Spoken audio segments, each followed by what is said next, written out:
आजीम संतरा जनाब मुकुल पवार की जिंदगी के माजी के झरोखों में जाकर देखें तो आप जी की पैदाइश उत्तराखंड नरेंद्र नगर टेहरी गढ़वाल में साधारण परिवार में 8 अप्रैल सन 1950 में हुई। आप जी के वालिद साहब स्वर्गीय श्री सूरवीर सिंह पवार खेतीबाड़ी का कार्य करते थे और माता श्रीमती सुशीला देवी एक कुशल गृहिणी। परिवार में 5 भाई 3 बहनें हैं। आप मजले हैं। आप जी की इब्तदाई तालीम भी पहाड़ी माहौल में परवरिश होने की वजह से पहाड़, झरने, नदी नाले, तालाब, पेड़ पौधे, हरियाली, फूल पत्ते, पशु पक्षी, जानवर, कुदरती शो निहाल और मौसमी बदलाव इन्हें बचपन से ही अपनी ओर बाजू करते रहे। यही जज्बियत इन्हें एक फनकार बनने की तारीफ का जरिया बनी। अपने अंदर पनपे फन के बीज को एक मुकम्मल बड़ वृक्ष बनाने की शक्ल देने के लिए आप जी ने college of art and craft Lucknow university में भर्ती हुए और सन 1975 में स्नातक की डिग्री भी हासिल की और इन्हीं के साथ इन्हें अपने ख्वाब को हकीकत में बदलने की उम्मीद की एक किरण नज़र आई। इसी उम्मीद को पूरा करने के लिए इन्होंने अपना रुख दिल्ली की ओर किया और दिल्ली ललित कला अकेडमी रीजनल सेंटर गढ़ी में आकर अपने फ़न की शुरुआत की और यही वह जगह है जहां पर देश के कई महान कलाकार अपना अपना कार्य कर रहे थे। ललित कला कुटीर की स्थापना स्वर्गीय प्रोफेसर शंकु चौधरी जी ने की थी और इसी जगह पर जनाब मुकुल पवार जी ने अपने ब्लैक एंड वाइट पत्थरों को तराश कर आधुनिक मूर्तियां बनाने का कार्य शुरू किया। नमस्कार, आदाब, सत श्री अकाल। 2 सीधी बात प्रोग्राम लेकर एक बार मैं फिर आपकी खिदमत में हाजिर हूँ। जैसा कि आप जानते हैं, इस प्रोग्राम के बापित हम आपकी मुलाकात करवाते हैं एक ऐसी शख्सियत के साथ जिन्होंने ज़िंदगी के किसी न किसी सूबे में अपना एक ख़ास मुकाम हासिल किया, अपनी एक अलग पहचान बनाई। आज जिस शख्सियत को हमने इस प्रोग्राम में जहनत दी है, उनका नाम किसी तारुफ का मोहताज नहीं है। कला की दुनिया में इनके नाम को सभी जानते हैं। जैसा कि आप जानते हैं, मैं हर बार किसी न किसी महान शख्सियत से आप लोगों को रूबरू करवाता हूँ। आज हमारे साथ बेहद ही खास मेहमान, जाने माने मूर्तिकार जो काफ़ी अरसे से गढ़ी में काम कर रहे हैं। इन्होंने कई सारे उतार चढ़ाव भी देखे। अगर ये जानते हैं उन्हीं के बारे में क्या कहते हैं वो आज के इस एपिसोड में, जो अपनी कला यात्रा में कैसी रही। नमस्कार मुकुल पवार सर जी। सर, आपका जन्म कहाँ हुआ था? मेरा जन्म टेहरी गढ़वाल में हुआ था। और आपने जो बैचलर किया हुआ? मैंने लखनऊ आर्ट्स कॉलेज से किया है। मैंने वहाँ से 2 कोर्स किए हैं। एक तो होता है जो ट्रेडिशनल जो स्कल्पचर है यूपी, जैसे टॉय मेकिंग है, क्ले मॉडलिंग, जिसमें जो ट्रेडिशनल है यूपी का, वो किया है 3 इयर्स। उसके बाद मैंने बैचलर्स किया है स्कल्पचर में कॉलेज ऑफ आर्ट लखनऊ से। उसके बाद मैं दिल्ली आ गया था। दिल्ली में नेशनल म्यूजियम में मेरे को जॉब मिला। उसके कुछ दिन बाद मेरे को 2-1 साल बाद ग्रीक गवर्नमेंट का स्कॉलरशिप मिला। तो तब आप जहाँ आए? ग्रीक गवर्नमेंट स्कॉलरशिप मिला था। उसके बाद मैं स्कॉलरशिप पे गया और उससे पहले मेरे को पहला बैच हमारा जो था गढ़ी ग्रांट जो शुरू हुआ है अभी, 1981 में मेरे को गढ़ी, मेरे साथ हिम्मत शाह थे, गोगी सरोजपाल थी, मृणाली मुखर्जी थी और मनोहर आखरे था, आरपी दरोज था।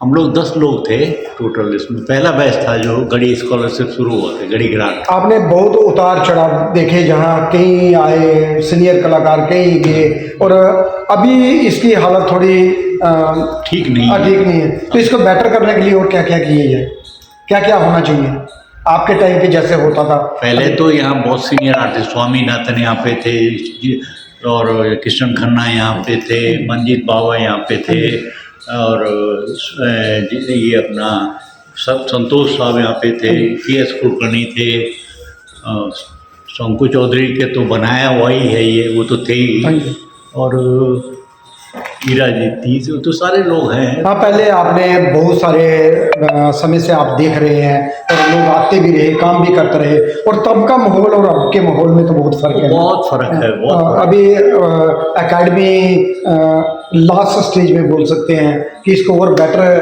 करने के लिए हम प्रयास जरूर कर सकते हैं। करना चाहिए प्रयास, अभी तुम लोगों के ऊपर है, क्योंकि यंग लोग हो। नहीं, आप लोगों का साथ रहेगा, हम लोग बताएंगे तो तभी तो होगा। हम गाइडेंस देने के लिए बिल्कुल तैयार है, और हम चाहते हैं कि जो पहले जो इसका वो था, एक रुतबा तो पहले था, वो इसको फिर से आया करा जाए। और सर एक चीज़ और बताओ, आपने बाहर भी स्कॉलरशिप मिली आपको, और आप बाहर भी गए थे सिंगापुर में? हम सिंगापुर में एज ए कमिश्नर गया था, और ललितकला योग से फिर मैं दोबारा मैं ग्रीस गया हूँ, जो इसमें कल्चरल एक्सचेंज प्रोग्राम है, तो घूमा, काफ़ी जगह गया हूँ। आप कब और कहाँ पर आपने ये सोचा कि मुझे कलाकार ही बनना है? बचपन में ले जाता हूँ आपको। बचपन में लखनऊ कॉलेज में मेरे अंकल थे अवतार सिंह पवार, वो एक दो बार गांव में आए, तो मैं गांव में टेहरी गढ़वाल में पढ़ता था, तब उन्होंने वहाँ पे एक बड़ा नंदी पुल बनाया था डायरेक्ट सीमेंट कंक्रीट में। तो मैं उन दिनों 5th क्लास में पढ़ता था, छोटा था मैं, और मैं भी वहाँ जाता था अक्सर, रात को साथ में ही हम घर आते थे। और फिर मैं अंकल के साथ मेरे को बहुत अच्छा लगा कि कैसे भी, फिर मैंने बोला मेरे को भी आर्टिस्ट बनना है, मूर्तिकार बनना है। बचपन में ही आपने सोच लिया था? सोच लिया था।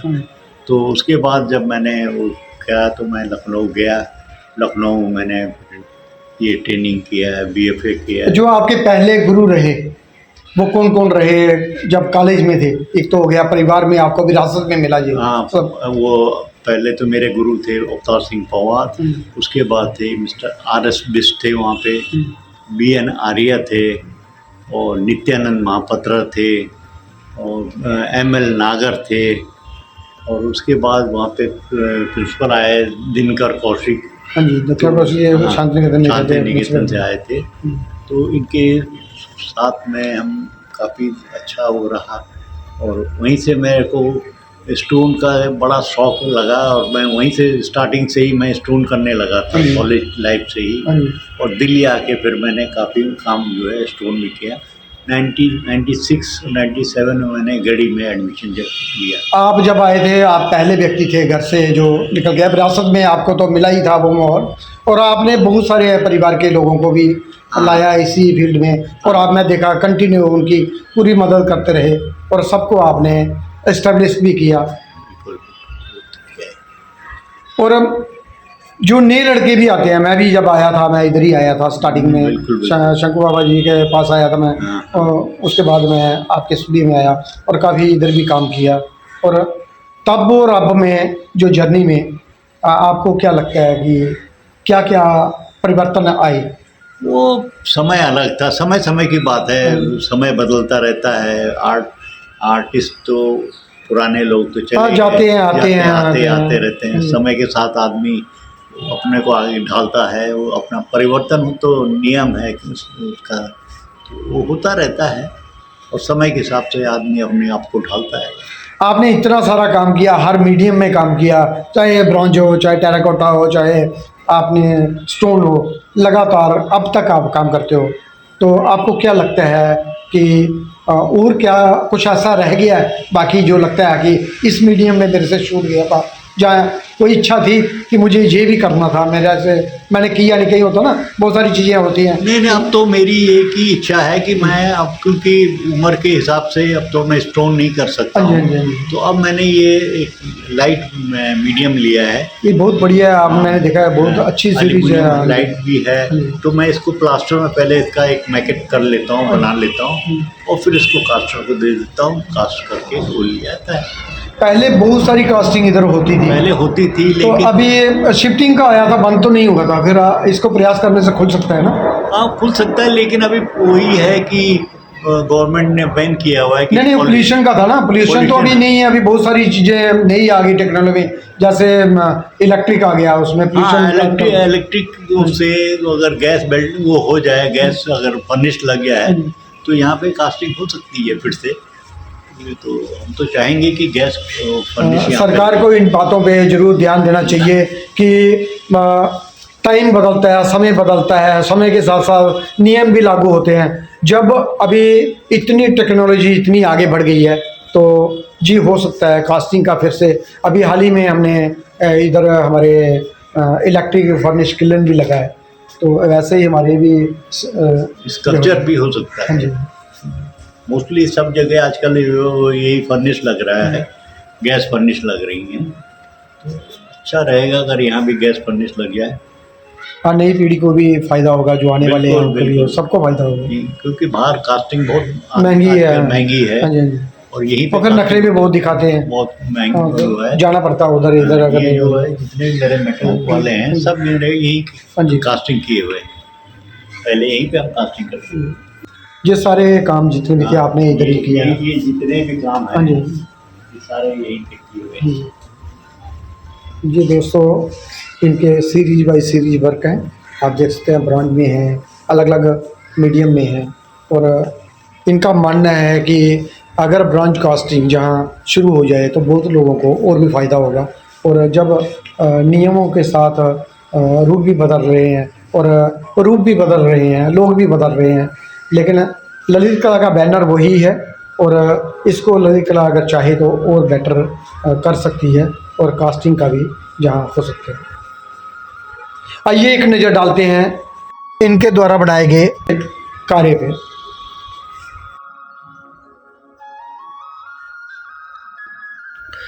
कुदरत का हर मौजू जैसे शक्ल, खुशबू, लंस, रस और अल्फाज इंसान को हमेशा ही अपनी तरफ वाजू करते रहे, और यही चासबियत किसी भी फनकार के लिए तारीफ का जारिया बन जाती है, और अपनी तामीर उम्र के जरिए वो ताउमर याद रखा जाता है। आज मुकुल पवार जी कई मीडियम में अपना कार्य कर चुके हैं, जैसे ब्रॉन्ज में जे सीरियस तौर पर सीरी बाय सीरी इनके काम होते हैं। आदिवासी ट्रेडिशनल फिगर जो हों, चाहे फॉर्म को लेके कार्य हो या फिर अन्य सील्स हों जिन्हें मोहरे कही जाती थी, रिलीफ वर्क इन्होंने लगातार करते रहे, और आप लोग भी इस आप देख सकते हैं इनके द्वारा बनाए हुए कई मूर्ति शिल्प जो अलग अलग मीडियम में हैं, और इन्होंने हर मीडियम में अपना अपना कार्य किया, और लगातार आज भी वे अपना कार्य कर रहे हैं। जिंदगी के कई उतार चढ़ाव इन्होंने देखे, और कई उतार चढ़ाव में ये लगातार अपने कार्य के साथ कोई समझौता नहीं किया और लगातार अपना कार्य करते रहे, पत्थर में हो या फिर अन्य मीडियम में। ये इनके इन्वायरमेंट मूर्ति शिल्प हैं जो बड़े साइज के हैं, अलग अलग तरह के इन्होंने फॉर्म को लेकर कार्य किया है। इनका मानना है ये नेचर से प्रभावित होकर कुदरत की गोद में बैठकर अपना कार्य कर रहे हैं, और उसी की कुदरत की बनाई हुई चीज़ों को ही अपने एलिमेंट के थ्रू अपना कार्य कर रहे हैं। सर ये कौन से मीडियम में काम था और क्या क्या कौन सा पत्थर था ये ब्लैक मार्बल है और ये वाइट मार्बल, ये मकराने का है, ये दसमाने का है। मैंने दोनों में ही काफ़ी काम किया है। अभी वाइट मार्बल उतना अच्छा नहीं मिल रहा है मकराने वाला, ये मैं ज़्यादा आजकल जो है ब्लैक मार्बल में ही काम कर रहा हूँ। तो ये कितना टाइम लगता है कि काम में? एक काम में 4 महीने 5 महीने कम से कम लग ही जाते हैं इसके काम में। लेकिन मेरा वही सेम है, मेरा सब्जेक्ट है नेचर से दोनों मार्बल मिक्स हैं।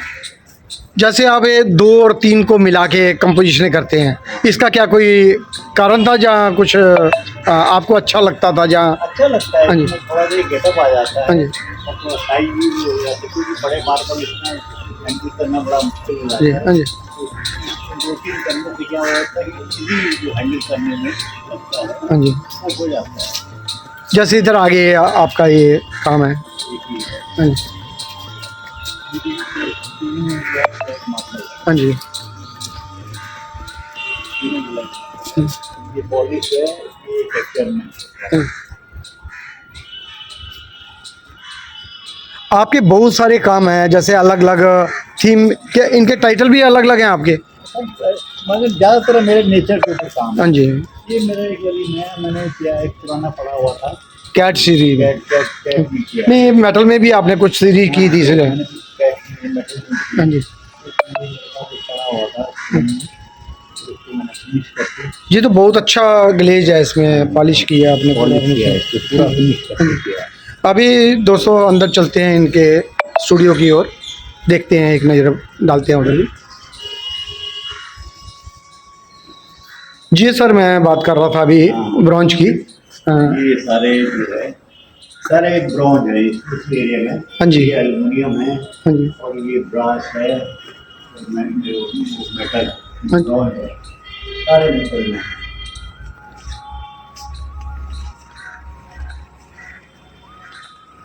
सर ये सीरीज बाई सीरीज आपने जैसे ये किए काम? ये मैंने एक सीरीज की थी, हाँ जी। ये 10-12 पीस का एक सीरीज थी। पहले आपने क्ले में टेराकोटा में कर रहे थे तब? पहले हाँ। क्ले में किया, हाँ। उसको मोल्ड लेके हाँ जी। उसको ट्रांसफर किया वैक्स में, हाँ जी। फिर वैक्स से कास्टिंग किया ब्रॉन्ज में, हाँ जी। कास्टिंग करके किए। हाँ जी। ये अलग अलग एक्सप्रेशन है, अलग अलग इनकी मूवमेंट है। और कौन सा पतीना किया ये आपने? ये ब्राउन पट्टीना है, अब और डार्क हाँ ब्राउन जी। है। हाँ जी। और ये ट्राइबल मैंने फिगर को लेके, हाँ उनके। फिगर को लेके, हाँ जी। Tribal figure. हाँ जी। तो जी आपका इंडिविजुअल स्कल्पचर है या कंपोजिशन होती है आपके? नहीं, individual अच्छा, इंडिविजुअल में। individual। जैसे अभी हाल ही में आपने हाँ, ये नए काम किए? ये अभी नया काम हाँ जी। है। एल्युमिनियम। हाँ जी। जी अभी हाल ही में आपने रिसेंट काम कर रहे हैं? रिसेंट काम है हाँ, मेरा। पहले आप स्टोन में करते रहे, ब्रॉन्ज में भी करते रहे, टेराकोटा में भी किया, आपने बहुत मीडियम में किया जी। अभी लास्ट अभी कुछ दिन पहले कर रहे हैं, कोरोना के बाद में। हाँ, एक ये भी है, देखो।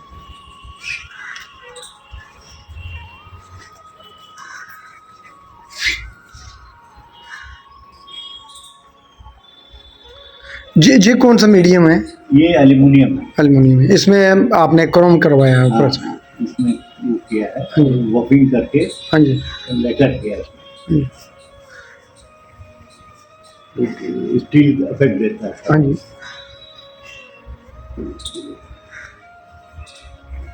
आप कितने बजे से कितने बजे तक कितने घंटे काम करते हैं? मैं कम से कम 6 घंटे रोज काम करता हूँ। नई पीढ़ी को जो ये इनसे प्रेरणा लेनी चाहिए। इस उम्र में भी ये तब से लेके अब तक मैं देखता आया हूँ, कंटिन्यू काम कर रहे हैं। सर आपने शुरुआती दिनों में नौकरी भी की और साथ में काम भी करते रहे, और ये क्या सोच के आपने किया था, और क्या ये जरूरी है करना? नौकरी करना, क्योंकि शुरू में तो अपने आप को सरवाइव करने के लिए तो नौकरी तो करनी ही पड़ेगा, और नौकरी करके अपना परिवार चलाना है, घर बार चलाना है, रोजी रोटी के लिए तो नौकरी बहुत ज़रूरी है। तो नौकरी किया है, उसके बाद मैंने जब मेरा कुछ अच्छा सेटलमेंट हो गया आर्ट फील्ड में, तो फिर मैंने 1998 में वॉलंटरी रिटायरमेंट ले लिया था गवर्नमेंट से। हाँ जी। और मेरे 10 साल और हाँ, मुझे मालूम है, मेरे सामने आप समाज के इंडस्ट्री में हाँ। जॉब करते थे, उसके बाद जाते भी थे सुबह से हाँ, और शाम का। मैंने 10 साल पहले ही वॉलंटरी रिटायरमेंट ले लिया था, और तब से मैं अपना फुल फ्लैश काम कर रहा हूँ। तो जो क्या करना चाहिए नई पीढ़ी को? जॉब करना चाहिए जहाँ अगर जॉब मिलती है हाँ तो जी। जरूर जॉब करना चाहिए। हाँ जी। सिर्फ फ्रीलांस आर्टिस्ट से ही स्टार्टिंग में नहीं चलता है। हाँ जी। जॉब मिल जाए तो जरूर करनी चाहिए। जब आप थोड़ा सा इस्टेब्लिश हो जाए, लगे आपको तब छोड़ना है आप तो जब छोड़ सकते। इस्टेब्लिश हो जाओ तब आप चाहो तो छोड़ सकते हो, लेकिन स्टार्टिंग में जॉब जरूरी है अगर मिल जाती है तो। सर आप जो काम करते हैं कौन कौन से मीडियम में करते हैं? मैं मोस्टली मार्बल में काम करता हूँ। पिछले 40 साल से मैं मार्बल में ही काम कर रहा हूँ। और बीच में जो कभी कभी मैं टेराकोटा भी कर लेता हूँ, फाइबर ग्लास भी कर लेता हूँ।